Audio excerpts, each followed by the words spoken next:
안녕하세요. 평신도 성경대학 20번째 강의에 함께 하신 여러분을 환영합니다. 우리는 지난 시간까지 해서 구약과 신약 사이의 400년의 기간, 즉 중간사 400년의 역사를 살펴보았습니다. 세계 역사를 경영하시는 하나님께서 세상의 역사를 어떻게 이루어 가시고 또 그 속에서 어떠한 방법으로 당신의 뜻을 이루어 가시는지 중간사 400년의 내용을 통해 살펴보았고, 이것은 곧 앞으로 펼쳐질 신약시대의 중요한 배경이 되어진다는 것을 알게 되었습니다. 이러한 역사적 배경을 바탕으로 이 시간부터는 본격적인 신약성경의 내용을 살펴보도록 하겠습니다.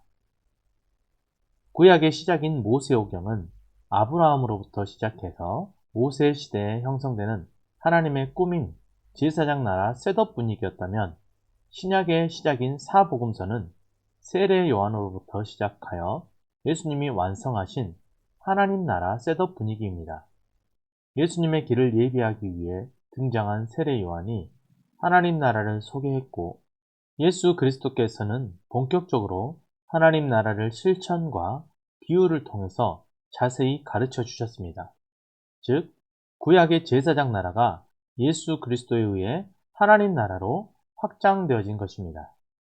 모든 제국은 하나같이 제국이여 영원하라를 외쳤지만 결국 다 망했습니다. 하지만 하나님 나라는 영원하며 우리의 소망은 바로 이 하나님 나라에 있는 것입니다. 신약 성경의 마태복음 1장 1절은 아브라함과 다윗의 자손 예수 그리스도의 계보라는 말씀으로 시작하는데, 이 말씀은 마태복음을 비롯한 신약 성경의 핵심이며 나아가 성경 전체를 한마디로 압축한 키워드라고 할 수 있습니다. 여러분, 교재 286쪽 중간에 터와 나이테의 내용을 보시기 바랍니다. 예수님께서 공생애를 시작하기 전까지 사셨던 나사렛은 갈릴리에 있던 동네 이름이며, 예수님의 사역은 주로 갈릴리와 유대 지역에서 이루어졌습니다. 로마의 통치가 본격적으로 이 지역에 뻗치면서 각종 도로와 항구가 만들어졌으며, 팔레스타인 지역은 국제적인 교육을 시작하게 됩니다. 그리고 이러한 도로와 항구는 복음 확산의 원동력이 되어집니다. 또 한 곳의 중요한 장소인 베들레헴은 구약시대의 예언자인 미가가 고통과 속박과 불의에서 백성을 건져낼 메시아가 탄생할 곳이라고 예언했던 장소입니다. 이러한 구약과 중간사의 역사적 배경 속에서 신약의 내용이 이루어지게 됩니다. 로마는 이스라엘 백성 중에서 세리를 뽑아 철저하게 세금을 거두어 로마로 가져갔습니다. 그래서 당시 유대인들은 로마에 대한 적개심 못지않게 자기 동족 출신인 세리에 대한 미움의 감정이 강했습니다.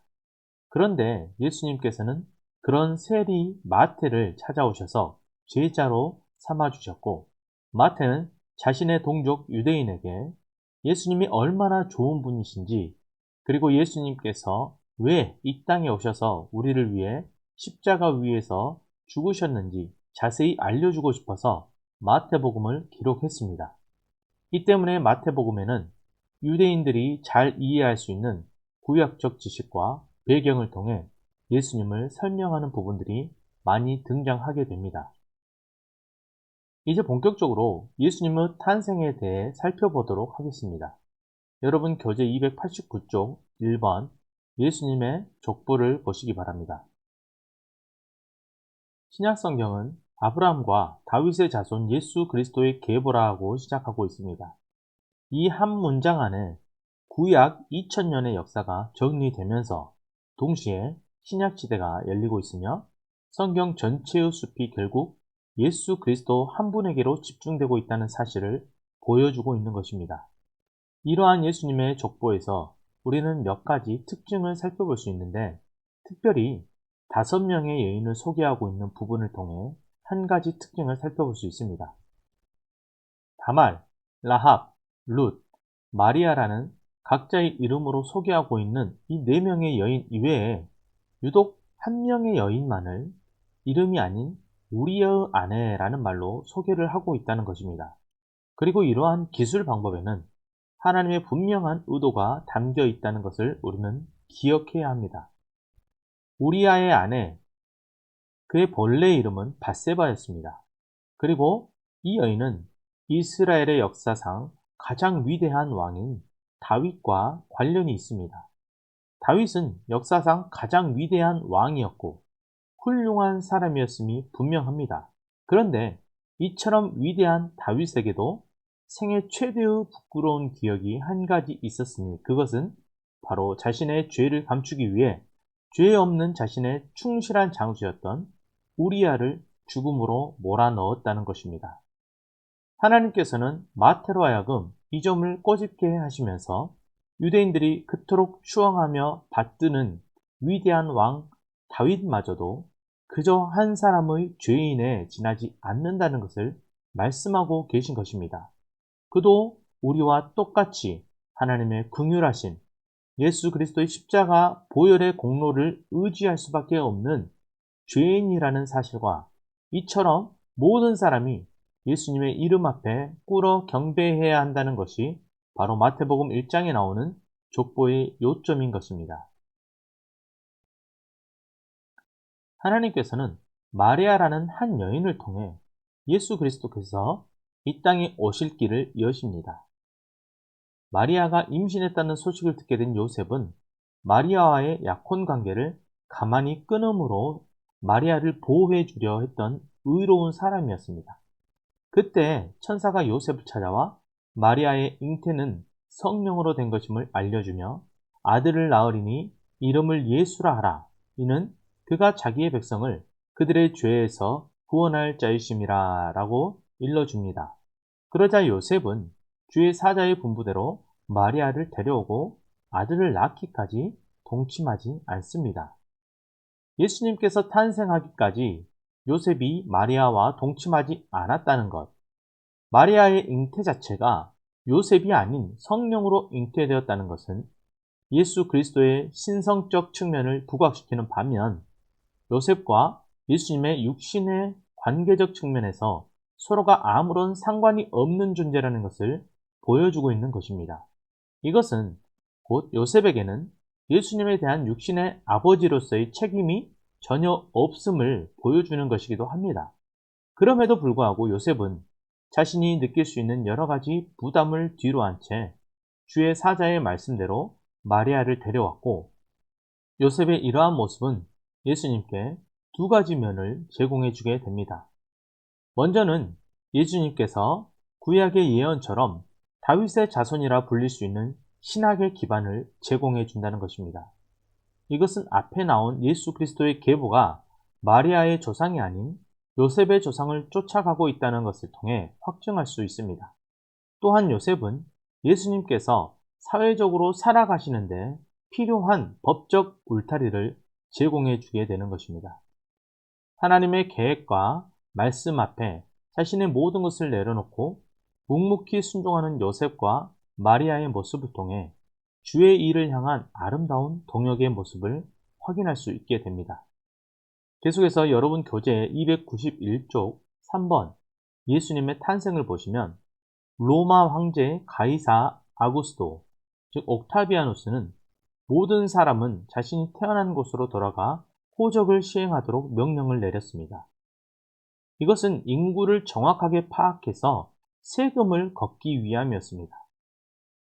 이는 당시 로마는 두 차례에 걸친 삼두 정치와 그러한 과정 속에서 일어난 율리우스 카이사르와 폼페이우스, 그리고 옥타비아누스와 안토니우스, 이렇게 두 번의 내정으로 인해 원로원들이 관리하고 있던 국고의 기금이 고갈이 되고 그 세입을 탕진해버린 상황에서 로마 제국을 운영해 가기 위한 일환이었습니다.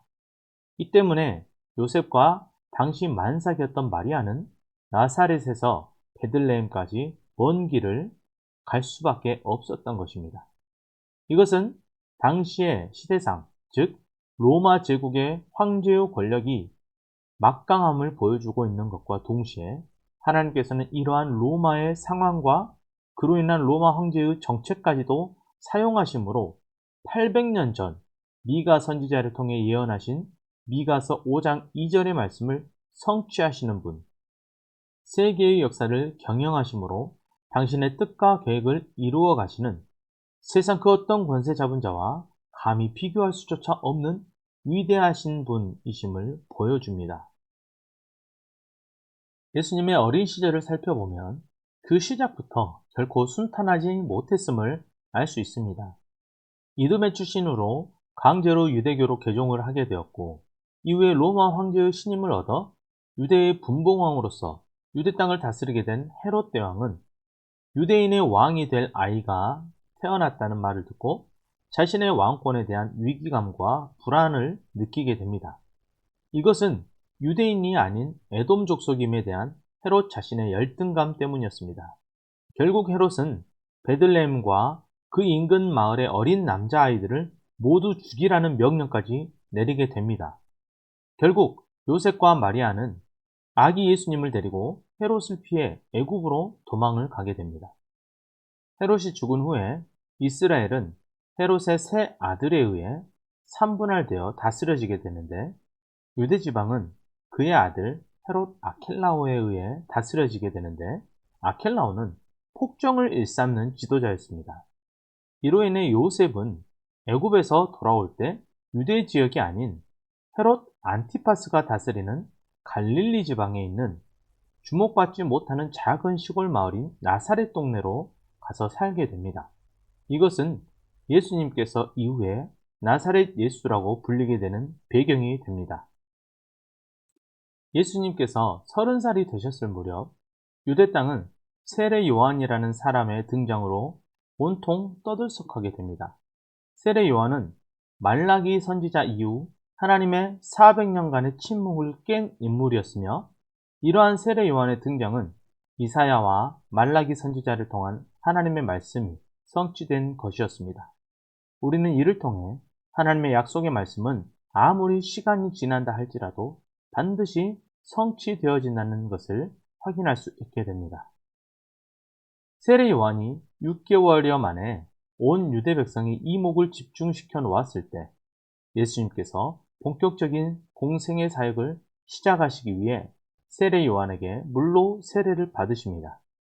세례 요한은 예수님을 하나님의 어린 양으로 소개하고 있으며, 예수님께서 세례 요한에게 물로 세례를 받으실 때 성령이 비둘기같이 임하시며 하늘로부터 이는 내 사랑하는 아들이요 내 기뻐하는 자라는 소리가 들립니다.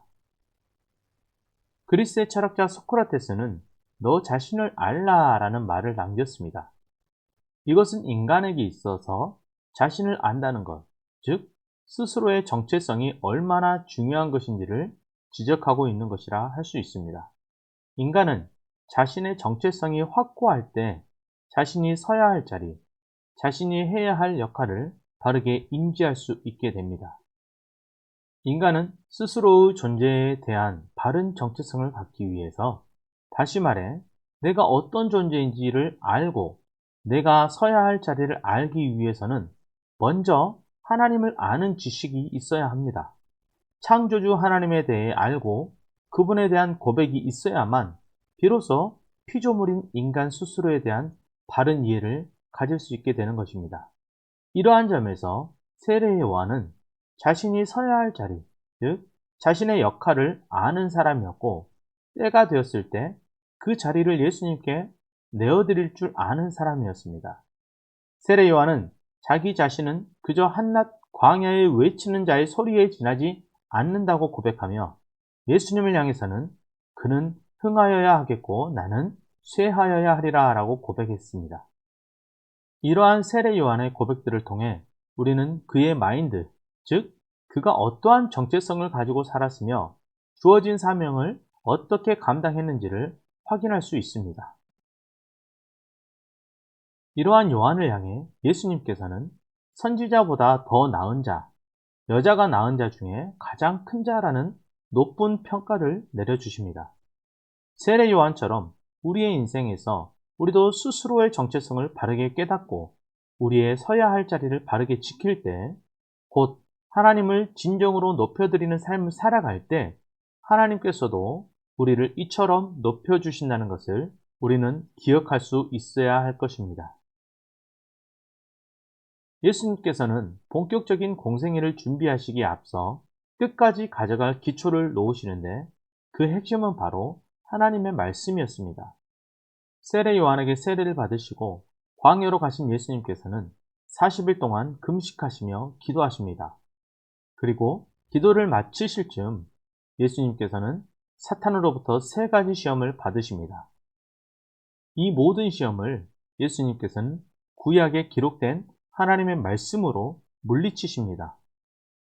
예수님을 향한 사탄의 첫 번째 시험은 돌들을 떡덩이가 되게 하라라는 것이었습니다.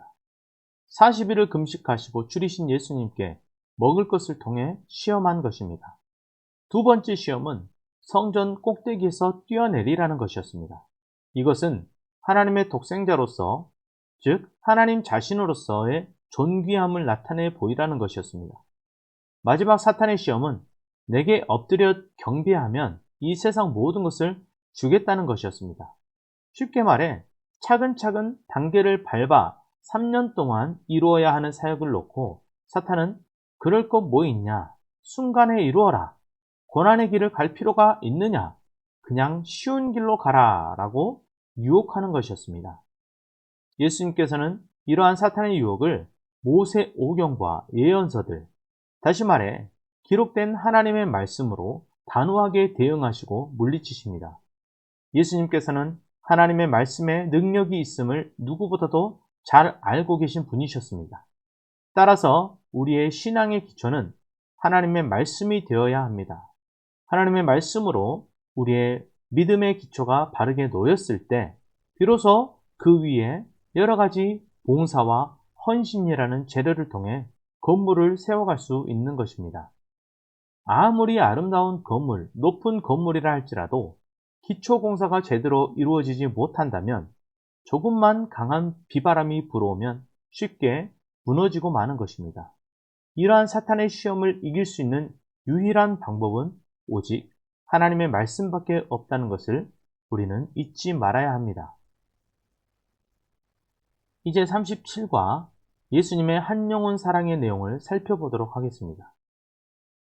성경에서는, 특별히 사복음서에서는 한 영혼을 향한 예수님의 사랑의 마음들을 알려주는 표현들이 많이 등장합니다.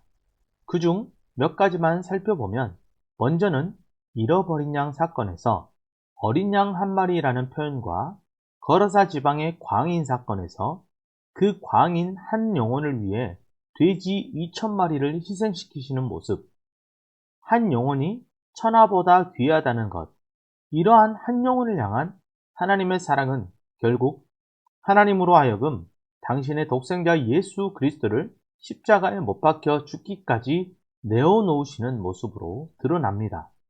십자가는 바로 한 영혼 사랑의 절정을 보여주는 것입니다. 예수님께서는 공생의 3년의 기간 동안 시공을 초월하여 기적의 능력을 베풀기도 하시지만 직접 당신의 손을 사용하셔서 사람들을 어루만지고 치유하십니다. 이것은 한 영혼을 향한 예수님의 사랑을 직접 보여주신 것이며 동시에 예수님을 따르는 제자들, 즉 우리에게도 예수님처럼 한 영혼을 사랑하라는 가르침을 몸소 보여주신 것입니다. 예수님께서 행하신 수많은 기적도 물론 중요하지만 이를 행하신 예수님의 마음을 이해하는 것은 더욱 중요합니다. 예수님의 공생의 3년을 한마디로 요약하면 한 영혼 사랑을 몸소 실천한 시간이라고 할 수 있습니다. 그리고 이러한 한 영혼 사랑의 첫 번째 내용은 천국을 인생들에게 전해주신 것이었습니다. 여러분 교재 300쪽 1번 제자들을 부르심을 보시기 바랍니다. 예수님께서는 이사야 선지자의 예언대로 갈릴리에서 사역을 시작하십니다. 그리고 사도행전 30년을 준비하시며 공생의 3년을 동행할 12명의 제자들을 부르십니다. 제자들은 예수님과 3년 동안 동고동락하며 예수님 곁에서 사역을 돕는 가운데 많은 것을 배우게 됩니다. 예수님께서는 제자들에게 한 영혼을 사랑하는 삶을 몸소 가르치셨고 심지어 죽음, 즉 희생의 사랑을 가르치셨습니다. 결국 제자들은 예수님과 함께한 소중한 추억을 기반으로 사람들에게 예수님의 사람 사랑 이야기를 증언하고 복음을 전하는 생명의 디딤돌이 됩니다. 그리고 이러한 제자들의 모습은 이 시대를 살아가는 참된 그리스도인들의 삶 속에서 나타나야 할 모습들인 것입니다. 예수님께서는 하늘의 비밀을 전하셨습니다. 특별히 마태복음 5장, 6장, 7장은 예수님께서 산에 올라가 선포하신 메시지라 하여 산상수훈 또는 산상보훈이라고 하는데, 그 첫 번째 말씀은 복에 대한 것입니다. 예수님께서 말씀하신 복은 세상 사람이 생각하는 이 땅에서 만사 형통하는 그러한 복의 개념과는 완전히 다릅니다. 예수님께서는 진정한 복이란 하늘의 것, 곧 보이지 않는 천국을 마음에 소유하는 것, 하나님 나라가 그의 안에 임하는 것이라고 말씀하십니다. 특별히 마태복음 6장 33절에 너희는 먼저 그의 나라와 그의 의를 구하라. 그리하면 이 모든 것을 너희에게 더하시리라 하는 말씀은 성경 전체 숲의 요약이며 핵심이라고 할 수 있습니다. 또한 마태복음 7장 12절에 남에게 대접을 받고자 하는 대로 너희도 남을 대접하라 하는 말씀은 율법과 예언서들의 핵심으로서 황금률이라고도 하며 이웃과의 관계에서 가장 새겨들어야 할 말씀으로, 예수님의 이 말씀은 모든 인간관계를 성공으로 이끄는 핵심 방법인 것입니다. 예수님께서는 하늘의 비밀인 천국을 전하실 때 비유라는 교수법을 사용하셔서 듣는 이로 하여금 천국의 분명한 의미를 깨달을 수 있도록 이끄셨습니다. 당시 지식이 많지 않았던 일반 백성을 위해 그들이 가장 잘 알아듣기 쉽도록 씨 뿌리는 비유, 누룩 비유, 그물 비유 등 여러 가지 예화를 들어 하나님 나라, 곧 천국에 대해 말씀해 주셨습니다. 이러한 비유를 통해 천국의 기쁨은 자신의 소유를 다 팔아 얻을 만큼 현재 이 세상의 그 어떤 기쁨과도 비할 수 없는 것임을 알려주십니다. 예수님의 제자였던 베드로도, 세리 마테도, 사도 바울도 주님을 만난 후 자신의 모든 소유를 내려놓고 천국을 소유했습니다. 주님은 가진 모든 것을 팔아서라도 이 보화를 가지라고 말씀하십니다. 예수님께서는 하나님 나라를 가르치심과 동시에 많은 기적도 행하셨습니다. 벳세다 들녘에서 5,000명을 먹이신 사건은 오병이어의 기적이라는 이름으로 유명한 이야기입니다. 예수님께서는 제자들이 소년에게 건네받은 물고기 2마리와 보리떡 5개를 가지고 축사하신 후 제자들을 시켜서 떡바구니를 들고 뛰어다니게 하십니다. 예수님께서는 기적 자체보다는 가르치신 하나님 나라 이야기가 사람들에게 더 기억되기를 원하셨기 때문입니다. 그래서 다음날 어제 먹은 떡을 기억하고 모여든 사람들에게 예수님께서는 나는 생명의 떡이니 내게 오는 자는 결코 줄이지 아니할 터이요 나를 믿는 자는 영원히 목마르지 아니하리라 하고 말씀하신 것입니다. 이처럼 예수님께서는 이 땅에 생명의 떡으로 오신 분이심을 우리는 잊어서는 안 될 것입니다. 이렇게 해서 우리는 예수님의 탄생과 예수님의 한 영혼 사랑의 내용을 살펴보았습니다. 수고하셨습니다.